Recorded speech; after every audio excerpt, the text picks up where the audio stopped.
Vivons par la foi. Et on est déjà au numéro 6. Et il y a encore plein de bonnes choses au menu.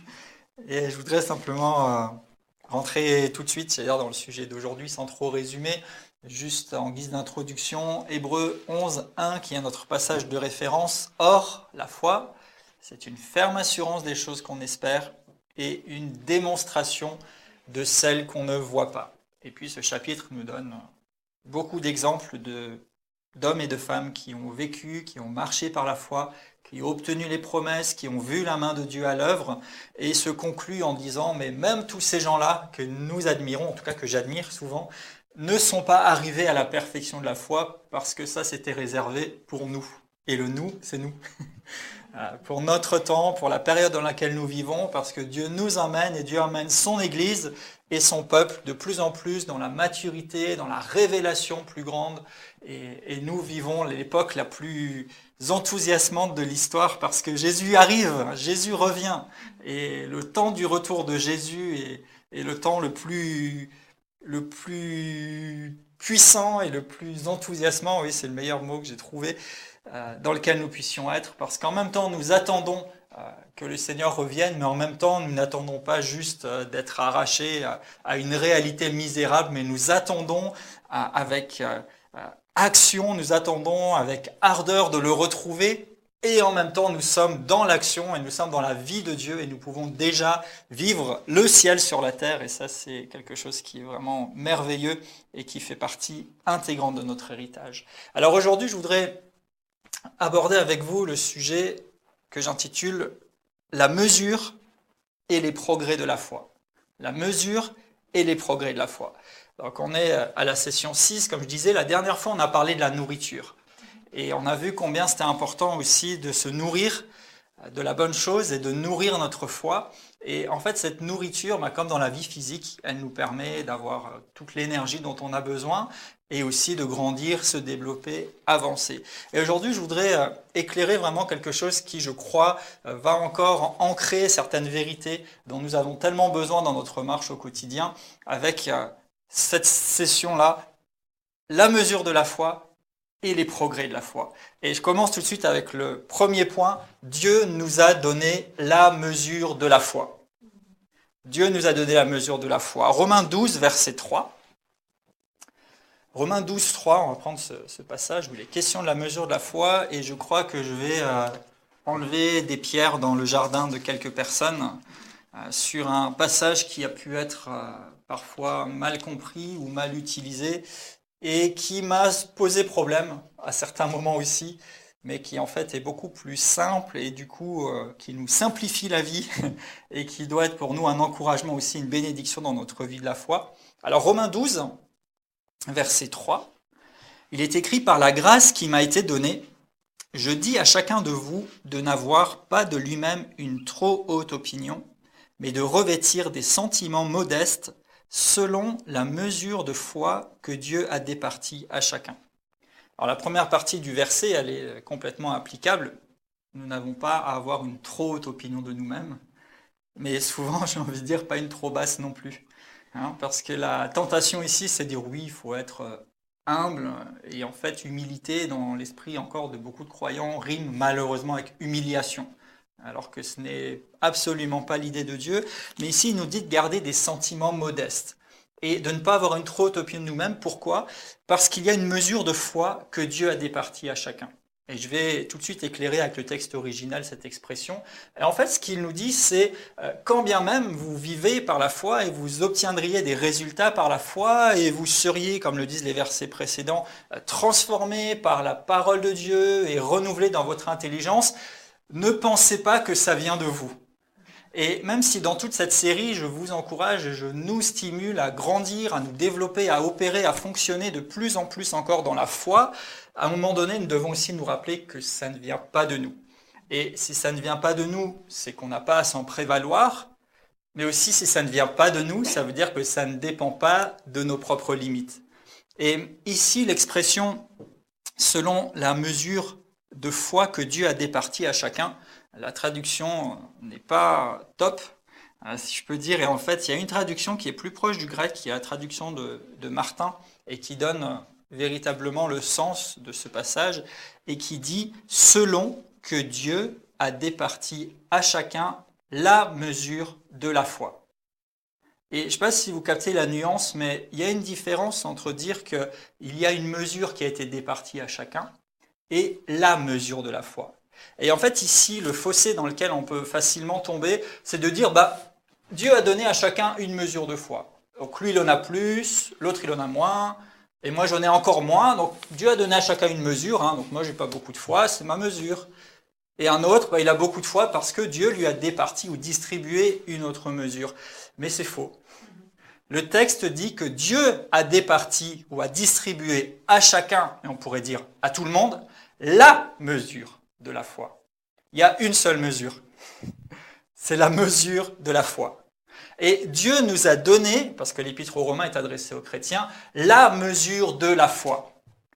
La mesure de la foi. Littéralement, mesure ici, c'est le mot métron, ou métron, si vous voulez, en grec. Et en fait, le métron, c'est ce qui sert à mesurer. Donc, en fait, la mesure de la foi, Dieu vous l'a donnée. C'est-à-dire que Dieu vous a donné tout ce qu'il fallait, comme nous l'avons déjà vu, pour pouvoir développer et fonctionner dans le domaine de la foi. Et vous avez reçu la mesure de la foi. Et ce que nous dit ce passage, c'est pas qu'il y en a qui ont moins de foi ou plus de foi parce que Dieu aurait fait des parts inégales du gâteau. Il est d'une précision absolue. Rappelez-vous quand même que Dieu a réglé l'univers tout entier. Et comme il règle nos vies parfois à la minute près aussi, quand nous lui obéissons et que nous le suivons, il n'a pas de problème pour répartir exactement les choses comme il l'entend. Et ici, il y a une seule mesure. Nous avons reçu la mesure de la foi. Donc, personne ne peut me dire, moi j'ai reçu moins de foi, j'ai pas de foi. Tu as reçu la foi. Et ce n'est pas tant que nous devions essayer de faire grandir la foi, c'est plutôt que nous devons grandir dans l'usage que nous faisons de la mesure de foi que Dieu nous a donnée. Et ici, le métron, c'est quelque chose avec quoi on mesure. Et en fait, ce passage nous dit que Dieu nous a donné la mesure de la foi, c'est qu'en réalité, dans notre vie, dans notre fonctionnement, dans notre approche du monde qui nous entoure, nous avons le maître ou la mesure de la foi. Ce qui veut dire que ce que nous vivons, nous devrions pouvoir sortir le maître de la poche et mesurer selon la mesure de la foi. Et ici, je rejoins un tout petit peu pour être peut-être un petit peu plus clair, ce que nous avons vu précédemment, notamment au sujet de la perspective que nous sommes supposés adopter. Et ce qu'il est dit ici, c'est qu'en fait, Dieu nous a donné de pouvoir mesurer les choses par rapport à la foi, ou bien de pouvoir anticiper ou considérer les choses par rapport à la foi. Donc vous avez reçu la mesure de foi. Personne n'a d'excuse de dire « moi j'ai peu de foi, l'autre il a plus de foi ». En fait, ce que nous avons peu ou plus, c'est la pratique de ce qui nous appartient. Mais nous avons tous la mesure de la foi. On pourrait dire la dimension de la foi. Cette mesure de la foi qui oriente toute notre compréhension et toute notre démarche aussi dans notre vie quotidienne, dans les défis qui sont devant nous, nous mesurons par la foi.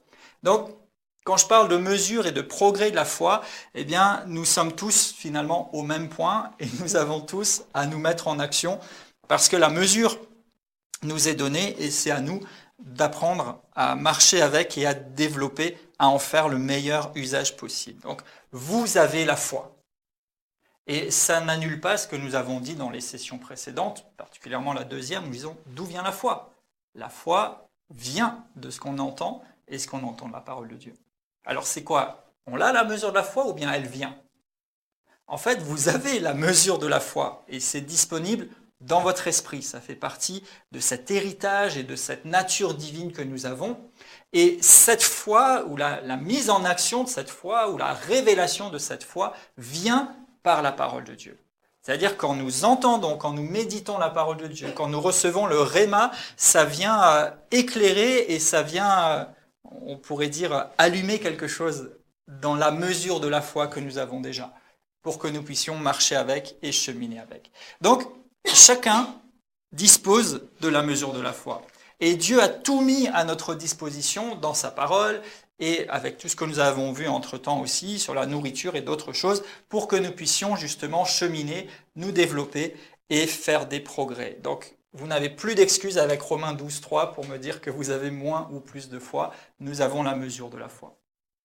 Maintenant, faisons usage de cette foi qui nous est donnée et qui est là dans notre esprit. Deuxième point, donc, progresser dans la foi. Et je dirais, le progrès dans la foi, c'est notre responsabilité. C'est notre responsabilité. On ne peut pas se croire plus fort ou meilleur qu'un autre parce qu'on voit des choses et qu'on a la foi, puisqu'on a reçu la mesure de la foi. Si je l'ai reçue, je ne peux pas m'en attirer le crédit si je suis honnête.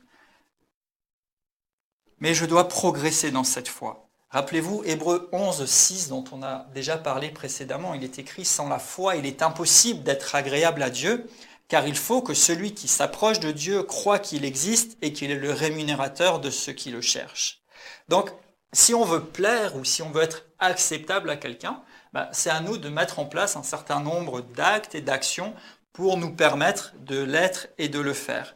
Et d'une certaine façon, on veut faire la bonne chose qui va être agréable à la personne et vis-à-vis de Dieu, eh bien, faire la bonne chose, c'est avoir la foi. Parce que sans la foi, on ne peut pas lui être agréable.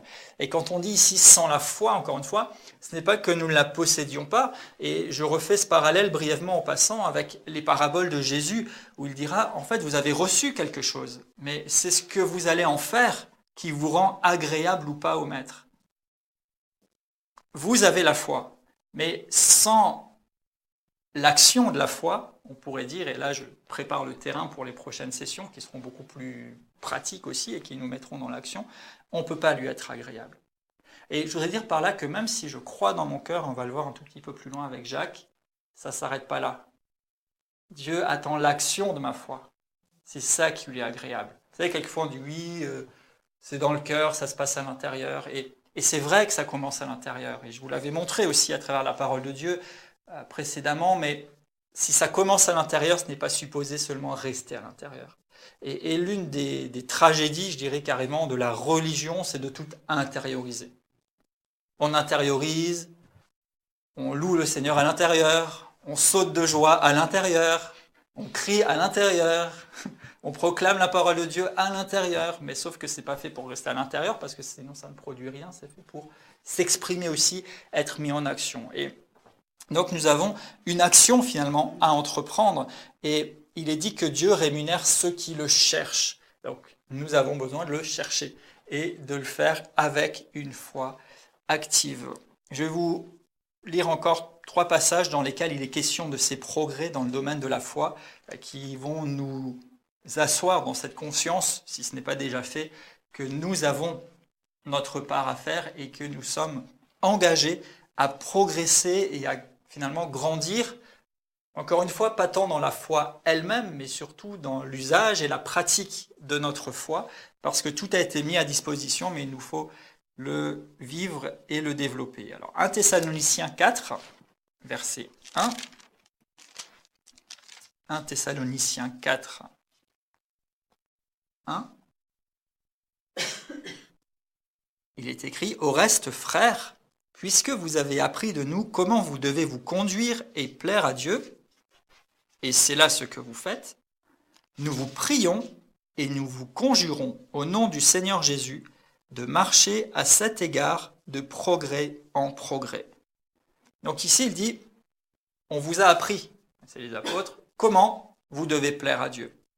Et l'une des façons de plaire à Dieu, on vient de le lire dans l'Épître aux Hébreux, c'est d'avoir la foi. Et donc à cet égard, il nous exhorte à marcher de progrès en progrès.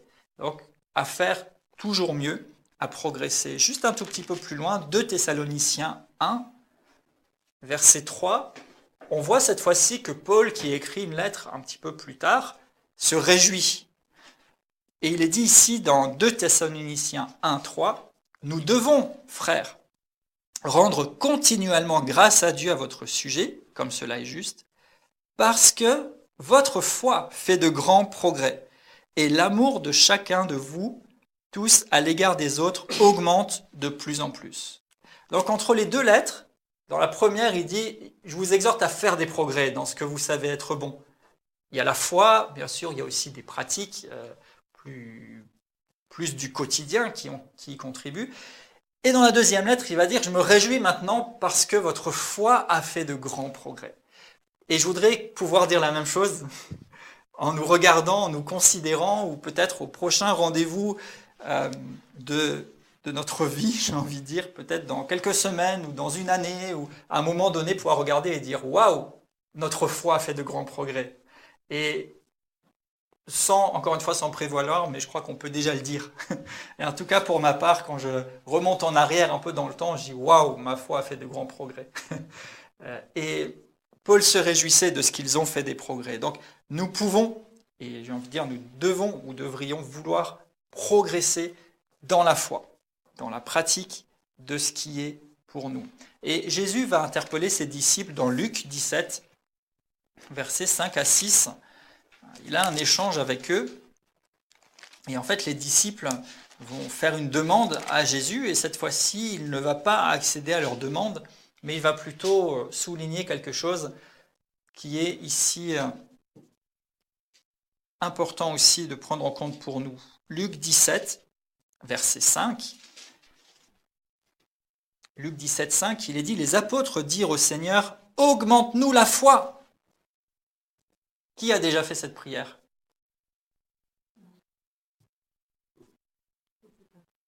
Mais le Seigneur vous dit, si vous aviez la foi comme un grain de sénévé, vous diriez au sycomore, déracine-toi, plante-toi de là, et il vous obéirait.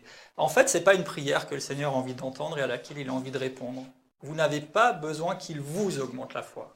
Vous avez la mesure de la foi, mais nous avons besoin de progresser dans l'application, si on veut, de la mesure de la foi.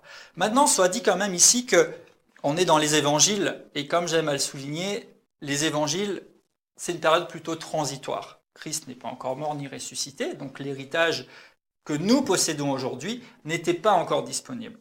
Donc les disciples, eux, n'avaient pas encore la mesure de la foi, qui est le fruit de l'œuvre de Christ. Donc forcément, ils étaient très limités, et ce qui fait qu'ils ont fait pas mal de boulettes aussi.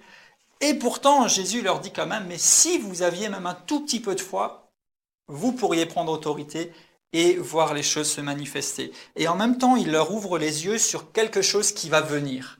C'est-à-dire, il leur dit, même si vous aviez un peu de foi, vous verriez les choses. Et plus tard encore dans les évangiles, il ouvre leur perspective en disant, mais il y a des choses plus grandes et vous pouvez manifester même le genre de foi de Dieu, on y viendra dans quelques instants. Mais donc, il ne suffit pas de dire « Seigneur, augmente la foi » ou même de se dire « Moi, j'ai souvent prié que Dieu agrandisse ma foi, mais puisque c'est comme ça, c'est que, encore une fois, on pourrait rebondir sur Romains 12 en disant « voilà, j'en ai peut-être moins qu'un autre ». Mais en fait, toutes les prières, et ça je vous le donne en cadeau bonus au passage, les prières des évangiles ne sont pas toutes un excellent exemple, puisqu'elles ne sont pas toutes basées sur l'alliance que nous avons avec Dieu. Et à cet égard, d'ailleurs, je vous renvoie à la session 3, je crois, où on avait parlé aussi de l'alliance et de la progression du cheminement dans laquelle Dieu nous amène. Donc, c'était des choses qui étaient entre deux, qui devaient amener les gens de plus en plus vers ce vers quoi Dieu voulait ramener l'humanité à travers l'œuvre de Jésus. Mais, cela dit, il fallait que Jésus soit mort et ressuscité pour que nous puissions entrer pleinement dans cet héritage. Donc ici, ce n'était pas encore le cas, mais Jésus quand même leur montre que si vous aviez la foi, et vous voyez, il aurait pu leur dire, mais vous avez la mesure de la foi, utilisez-la. Mais il n'était pas encore né de nouveau, puisque pour naître de nouveau, il faut croire en la mort et la résurrection de Jésus. Mais vous êtes né de nouveau. Et si vous ne l'êtes pas, je vous engage à le devenir. Et là aussi, j'en avais parlé dans une autre session, mais c'est tellement fondamental, parce qu'on parle de foi, et c'est le genre de message parfois que les gens voudraient entendre et essayer d'utiliser, parce qu'ils se disent, tiens, c'est peut-être une méthode comme une autre pour obtenir des choses, pour attirer à soi le succès, pour devenir plus riche et tout ça. Mais en fait, vous avez besoin d'abord et surtout de naître de nouveau, de donner votre vie au Seigneur, de vous abandonner à lui, et alors vous pouvez marcher, et alors vous recevez la mesure de la foi, qui fait que dorénavant, tout devient possible. Tout ce que Dieu a dit à votre sujet est vrai, est à votre disposition, mais il vous appartient d'aller de progrès en progrès. Donc, nous avons la mesure de la foi, mais nous avons besoin d'y progresser. Comment on progresse? Eh bien, comme dans n'importe quelle autre activité, comment on fait pour faire des progrès? Comment vous faites si vous avez besoin de faire des progrès? On s'entraîne, on pratique, on s'exerce. Si je veux progresser à la guitare, eh bien, je dois m'entraîner. Ça fait mal aux doigts. Ça demande du temps, ça demande une détermination, mais c'est la condition du progrès. Si je veux progresser dans mes performances sportives, je dois m'entraîner.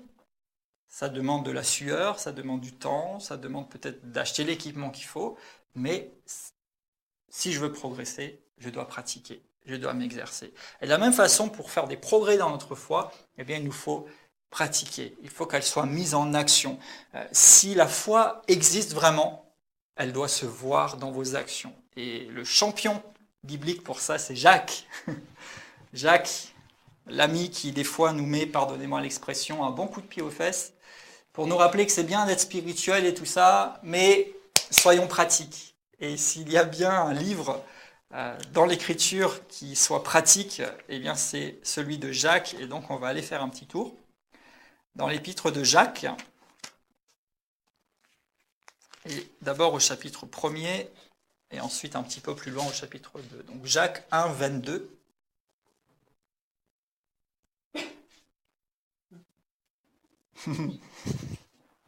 Jacques 1, 22. Mettez dans vos cœurs et restez assis dans le fauteuil la parole de Dieu et bercez-vous de douces illusions. C'est ça? Ah pardon, il y a un bug. Pardon. Non. Mettez en pratique la parole de Dieu. La parole. Et ne vous bornez pas à l'écouter en vous trompant vous-même par de faux raisonnements. Mettez en pratique. Et on ne le dira jamais assez. Mettez en pratique. C'est beau de savoir ce que dit Dieu, mais c'est pas tout. Mettez en pratique. Il dit ne vous bornez pas à l'écouter. Pourtant, partout ailleurs, il est dit écoutez la parole, méditez la parole, mettez la parole dans votre cœur. Oui, mais ça ne s'arrête pas là, ça doit amener à la pratique. Mettez en pratique la parole. Et on va aller juste un peu plus loin dans Jacques 2, 14, où il nous parle justement de la foi. Et il dit, Jacques 2, 14, « Mes frères, que sert-il à quelqu'un de dire qu'il a la foi s'il n'a pas les œuvres ?» Alors ici, souvent, ce qui fait des étincelles, c'est qu'on dit, est-ce qu'il faut être dans la foi et la confiance à Dieu, ou est-ce qu'il faut faire des œuvres? Et quand on dit œuvres, on croit devoir faire des bonnes œuvres ou être dans l'activisme. Mais en fait, ce n'est pas du tout le sens du texte ici. Le sens du texte, c'est de dire, que sert-il de dire qu'il a la foi si cette foi ne se traduit pas ou n'est pas témoignée à travers ce qu'il fait? Donc il n'y a pas de conflit entre foi et œuvre. En fait, ce que Jacques nous dit, et ce que le Saint-Esprit dit à quelques-uns, c'est à quoi ça sert de dire que tu as la foi, et peut-être même de réciter des versets, peut-être même d'en tapisser ta maison, même si tout ça c'est très bon, si ce que tu fais ne traduit pas cette foi. Que sert-il à quelqu'un de dire qu'il a la foi s'il n'a pas les œuvres? Et c'est pour ça que je vous dis qu'on va y aller, hein. On a eu de très bons éléments jusqu'à là, mais j'ai hâte moi-même de rentrer dans des choses beaucoup plus pratiques, et ça arrive dans les sessions qui viennent. Mais que sert-il de dire qu'il a la foi s'il n'a pas les œuvres? Cette foi peut-elle le sauver? Et je refais juste le parallèle ici sur ce passage tellement important de Romains 10 qui nous dit « C'est en croyant du cœur et en confessant de la bouche qu'on est sauvé et qu'on obtient la justice. Pas juste en croyant du cœur. » Et pourtant, j'ai beaucoup insisté jusqu'à aujourd'hui sur croire du cœur parce que c'est fondamental, mais ça ne s'arrête pas là. Il ne vous suffit pas de croire, il ne vous suffit pas de me faire une belle confession de foi, même si c'est excellent de faire une belle confession de foi, mais comment ce que tu vis, comment tes habitudes, comment ton fonctionnement témoignent de ta foi. Et j'ai envie de dire, c'est pas tant ce que tu peux me raconter au sujet de ta foi qui m'impressionnera que ce que je verrai de la foi en action dans ta vie. Et il y a des choses où on n'aura même pas besoin de parler. Il suffit de vous regarder vivre et être. Verset 15, si un frère ou une sœur sont nus et manquent de nourriture de chaque jour et que l'un leur dise « Allez en paix, chauffez-vous, rassasiez-vous », mais que vous ne donnez pas ce qui est nécessaire au corps, à quoi cela sert-il? Il en est ainsi de la foi. Donc, vous voyez, on a résumé en fait tout ce texte en disant, puisqu'il parle de donner des habits ou à manger aux pauvres, ça veut dire qu'en fait la foi sans bonnes œuvres, c'est pas ça. En fait, c'est juste un exemple qu'il a pris. C'est juste un exemple. Il dit, par exemple, quelqu'un qui n'a rien et que tu lui dis, bon dimanche, va dans la paix du Seigneur, mais que tu sais qu'il n'a pas à manger et qu'il n'a pas de quoi s'habiller et que sa maison, il fait froid, pendant que toi, tu es assis tranquillement au chaud et que tu as tout ce qu'il te faut, à quoi cela sert-il? Donc c'est vrai, c'est un aspect de la vie de la foi et du témoignage d'un croyant qui est d'avoir de l'amour pour les autres, mais ici, ce n'est pas l'essence de son message, c'est juste un exemple. Et il dit finalement, dire qu'on a la foi ou avoir la foi d'une manière intérieure, mais ne pas la pratiquer ou ne pas la traduire en acte, c'est comme voir quelqu'un qui n'a rien, lui dire « bonne semaine, porte-toi bien » sans rien faire pour lui. C'était juste un exemple. Verset 17, « Il en est ainsi de la foi. Si elle n'a pas les œuvres, elle est morte en elle-même. » Waouh. Et là encore, il ne dit pas si elle n'a pas les œuvres. En fait, ce que ça veut dire, c'est qu'une foi qui n'est pas traduite en action est morte en elle-même. Et c'est tellement évident, mais pourtant, beaucoup se bercent justement de cette illusion que « oh, tant que j'ai la foi dans mon cœur, Dieu voit, et un beau jour, j'aurai ce vêtement blanc, je verrai une harpe d'or, un beau palais, une couronne. » Ce super cantique qui a bercé ma jeunesse et qui est inspirant et qui est très bien. Mais ce n'est pas juste avec le cœur, ça se traduit en acte. Sinon, c'est mort. Sinon, c'est inactif. Sinon, c'est improductif. Et Jésus lui-même d'utiliser cet exemple, si un arbre ne porte pas de fruits, on peut dire qu'il est mort. Et pour les gens qui ont peut-être un jardin ou un verger ou quoi que ce soit, au bout d'un moment, si un arbre ou une plante ne porte pas de fruits de façon prolongée, on coupe et on met autre chose. Parce qu'il est mort. Donc si la foi n'a pas les œuvres, ou si la foi ne se traduit pas en œuvre et en acte, elle est morte en elle-même. Mais quelqu'un dira, toi tu as la foi, moi j'ai les œuvres. Montre-moi ta foi sans les œuvres, et moi, je te montrerai la foi par mes œuvres. Tu crois qu'il y a un seul Dieu et tu fais bien, mais les démons le croient aussi et ils tremblent. Veux-tu savoir que la foi sans les œuvres est inutile ? Donc, dire que je crois en Dieu, c'est très bien, mais tu ne fais pas plus qu'un démon. Alors, je suis un peu dur ce matin. C'est la parole. Les démons, ils croient aussi, donc moi, ça ne m'impressionne pas que tu crois, je veux voir. Et Satan, il croit en Dieu. Oui. Et beaucoup de gens croient en Dieu. Si on fait un micro-trottoir, beaucoup de gens vont dire, ouais, il y a un Dieu. Et peut-être même, oui, je crois en Dieu. Et cette fameuse expression, on dit, je suis croyant mais non pratiquant. Et j'aime cet exemple qu'avait notre pasteur Claude Solde en disant, c'est comme le boulanger qui dirait, je suis boulanger mais je ne fais pas de pain. Et c'est tellement frappant. Donc la foi sans les œuvres, la foi qui n'est pas traduite en action, elle est morte. Elle est inutile. Donc nous devrions voir des progrès, aller de progrès en progrès, et cela passe par le fait de se mettre en action, de pratiquer, de se fortifier. Comment on fait des progrès donc, par la pratique? En prenant la bonne nourriture aussi. Si vous avez une pratique plutôt physique, vous adaptez ce que vous mangez. Les gens qui veulent faire de la compétition, ils adaptent peut-être un régime en particulier. Les gens qui veulent se muscler, ils mangent des protéines et des choses comme ça. Je ne donnerai pas mon avis sur le sujet, mais toujours est-il que l'alimentation, la pratique, tout cela sont des choses qui contribuent à pouvoir faire du progrès dans une direction. Et nous avons besoin de progresser dans la foi. Donc, je ne vous demande pas de faire plein de bonnes œuvres, parce qu'il y a plein de bonnes œuvres aussi qui peuvent ne pas être animées par la foi. Mais si vous avez la foi, montrez-moi votre foi à travers vos œuvres, c'est-à-dire à travers la mise en action de votre foi. Donc, faire des progrès avec cette mesure de la foi qui nous appartient. En fait, vous l'avez déjà, et elle se révèle et elle s'active alors que vous êtes en marche, alors que vous êtes en mouvement, vous progressez, vous grandissez, parce qu'en fait, notre standard et notre but, c'est, et c'est mon troisième point, la foi de Dieu. la foi de Dieu. En fait, nous sommes supposés démontrer et fonctionner dans pas moins que la foi de Dieu, que nous libérons et à qui nous permettons de s'exprimer. En fait, une foi forte, si on peut dire, va jaillir d'un esprit fort.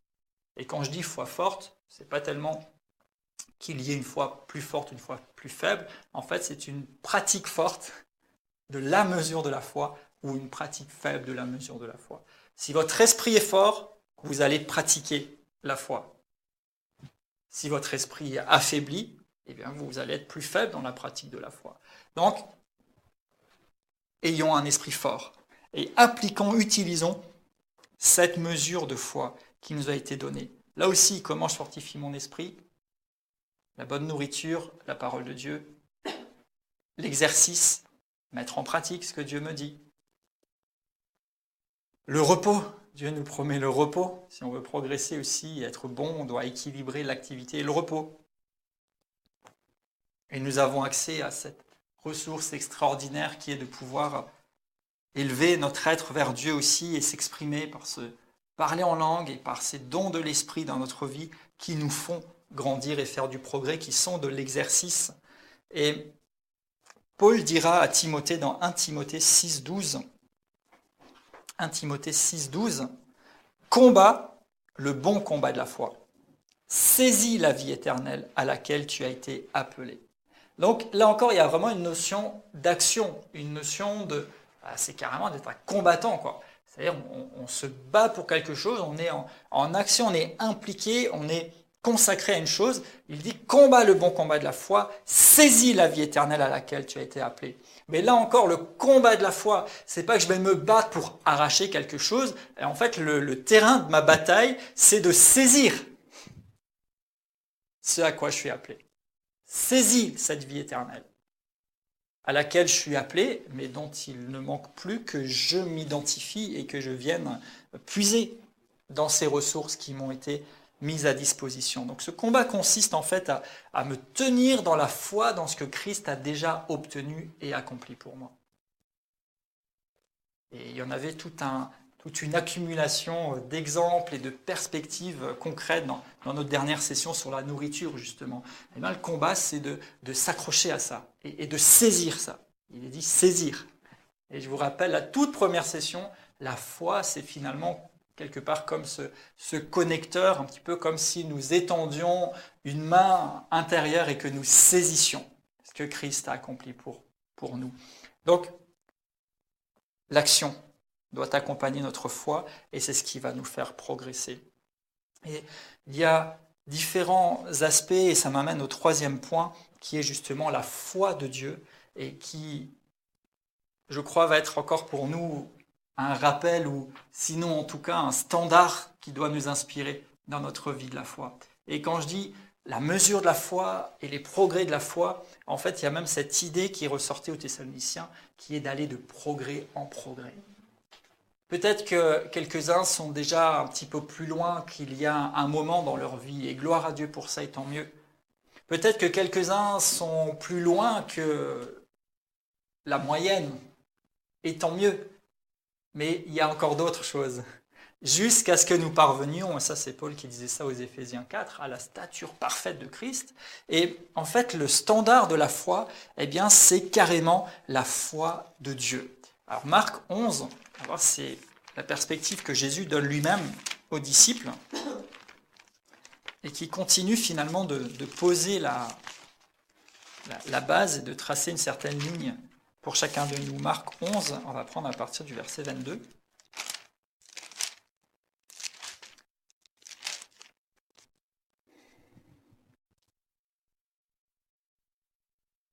Jésus prit la parole, donc il parle avec ses disciples, et en fait on est juste après cet épisode assez célèbre où Jésus, cheminant avec ses disciples, avait envie de manger une figue, et il passe près d'un figuier qui malheureusement ne porte que des feuilles et pas de fruits, et Jésus va maudire ce figuier, et quand il repasse devant avec ses disciples le lendemain matin, ses disciples sont étonnés en disant « Mais le figuier que tu as maudit, il est complètement sec ».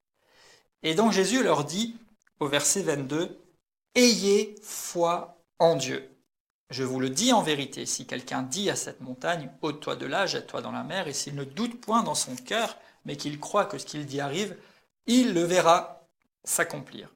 C'est pourquoi je vous dis, tout ce que vous demanderez en priant, croyez que vous l'avez reçu, et vous le verrez s'accomplir. Et en fait ici, et on reviendra plus tard sur ce passage aussi, mais au verset 22, Jésus dit « Ayez foi en Dieu ». Ça, c'est la traduction. Mais en fait, littéralement, Jésus dit « Ayez la foi de Dieu ». Donc, il ne leur demande pas seulement de croire en Dieu, ou de croire qu'il y a un Dieu, ou de croire que Dieu peut faire des choses, mais ici, il ouvre leur perception. Et je ne suis pas sûr qu'ils aient tout de suite capté, mais heureusement par la suite, oui, parce qu'on a les actes qui en témoignent notamment. Et il leur dit « Ayez la foi de Dieu ». Et donc notre standard, c'est d'avoir la foi de Dieu.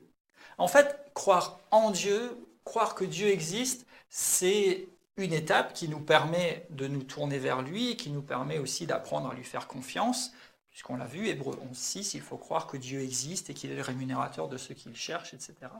Mais la vie par la foi, en réalité, a pour standard et a pour modèle, on pourrait dire, de fonctionner avec la foi de Dieu. Et là, ça ouvre très grand le chemin devant nous, mais je vais juste essayer de me contenir à quelques premiers aspects ici, et on y reviendra plus tard dans cette série que nous partageons. Mais la foi de Dieu, c'est-à-dire qu'à un moment donné, on accède, ou j'oserais dire, on puise ou on tape dans quelque chose de plus grand que nous. Et c'est finalement l'idée, je crois, dans Romains 12.3, en disant « Vous avez reçu la mesure de la foi ». Il n'y en a qu'une, c'est la foi de Dieu. Et on pourrait dire « Vous avez reçu la foi de Dieu ». Pour opérer comme Dieu. Et pour obtenir les mêmes résultats que Dieu. Parce qu'au final, la raison d'exister et la raison d'être de la foi et de notre foi et de l'activation de la foi de Dieu dans notre vie, c'est que les œuvres de Dieu soient manifestées comme s'il lui-même était sur la terre. Donc, ayez la foi de Dieu. La foi, c'est un petit peu des rappels au passage, mais elle ne dépend pas des circonstances. La foi est une protection pour nous, c'est un bouclier. Éphésiens 6 nous parle d'une armure du croyant avec ce bouclier de la foi. La foi qu'Abraham possédait et avec laquelle il a cheminé espère contre toute espérance. La foi ne considère pas que son corps est usé ou qu'on est âgé. La foi s'attache à la promesse de Dieu. La foi regarde l'invisible. La foi de Dieu ne dépend pas des circonstances. Nous avons reçu le métron, nous avons reçu la mesure. Pour faire un parallèle, on pourrait dire, si vous préférez, nous avons reçu la balance. Et on va tout peser selon la foi. Donc on ne va pas mesurer notre foi ou adapter notre foi selon les circonstances, mais on va amener nos circonstances sous l'autorité et la mesure de la foi. Et de la foi de Dieu. Ce qui veut dire que même là où tout dit que c'est impossible, la foi de Dieu dit, il crée ce qui n'existe pas. Il ouvre un chemin là où il n'y en avait pas. Et même s'il fallait faire quelque chose juste pour une personne, juste pour un enfant de Dieu, Dieu le fait. Et même quand tout le monde est atteint, nous on n'est pas atteints. Et je pourrais continuer bien loin cette liste. Mais la foi de Dieu, la foi dans laquelle nous devrions opérer, cette mesure, c'est celle qui est finalement d'adopter complètement la position de Dieu, la position de confiance et de dépendance, non plus aux réalités physiques ou terrestres, mais de dépendre de la réalité de ce que Dieu dit, de la réalité de l'œuvre que Christ a accomplie, qui nous a ouvert la voie aux dimensions célestes, aux dimensions supérieures, à ces bénédictions spirituelles dans les lieux célestes en Christ. Jésus parle d'une montagne. Il peut bien y avoir des obstacles, des difficultés, des montagnes, etc. Mais la foi ne regarde pas la montagne, la foi voit la réponse. Puisqu'il dit juste après, si tu crois que ce que tu dis arrive, tu le verras. Donc tu vois déjà ce qui doit venir et pas juste ce qui est là. Et ô combien Dieu le fait. Je le dis souvent, mais c'est tellement une profonde conviction et un sujet de reconnaissance que j'ai. Si Dieu ne voyait chez moi que ce que je suis et que ce qu'on voit, je ne serais pas là. Mais Dieu voit plus loin. Et quand Dieu te regarde, Dieu voit plus que ce que tu es aujourd'hui. Et il met en action sa foi pour te faire devenir ce que tu dois être. Et quand bien même ta foi ne te permet pas de lui faire confiance pour être transformé ou pour faire des exploits, il te dit « aie la foi de Dieu ». Crois avec Dieu, mets-toi d'accord avec lui. Tape dans sa foi à lui. Là où c'est trop pour que tu crois, saisis la foi de Dieu pour croire ce que Dieu croit, voir ce que Dieu voit, considérer la réponse, alors même que pour l'instant, il n'y a que la question. Considérer la sortie alors que peut-être tu es juste au début d'un tunnel dont tu ne vois pas l'issue. L'Écriture nous assure que nous pouvons être certains d'avoir reçu ce que nous demandons. Le verset 24 ici, il dit « Tout ce que vous demandez, croyez que vous l'avez reçu. » C'est déjà fait, vous l'avez déjà. La foi regarde ce que vous avez déjà. La foi voit la réponse. Et la foi parle, la foi proclame. Il dit, verset 23, qu'il croit que ce qu'il dit arrive. Et là encore, ça soutient cette notion que c'est bien beau de croire dans son cœur et même de voir la réponse dans son cœur, mais il faut dire et croire que ce que tu dis arrive. On reviendra beaucoup plus en détail sur cette notion de la confession de notre foi. Donc la foi parle, la foi voit la réponse. La foi de Dieu produit une issue différente. La foi de Dieu transforme les situations. La foi de Dieu peut faire ce que personne ne peut faire. Ayez la même foi que Dieu possède. Nous sommes rendus participants de la nature divine. Nous avons été faits un avec Christ dans sa mort et dans sa résurrection. Et nous pouvons aujourd'hui puiser dans la mesure de la foi qui nous a été donnée. Cette foi avec laquelle nous allons de progrès en progrès et jusqu'à manifester de plus en plus la foi de Dieu pour que les œuvres de Dieu aussi soient évidentes et par la même occasion on se fortifie et on grandit et ça va de progrès en progrès, de gloire en gloire, de plus en plus haut pour son seul honneur. Alors nous avons reçu la mesure de la foi, allons de progrès en progrès et vivons par la foi.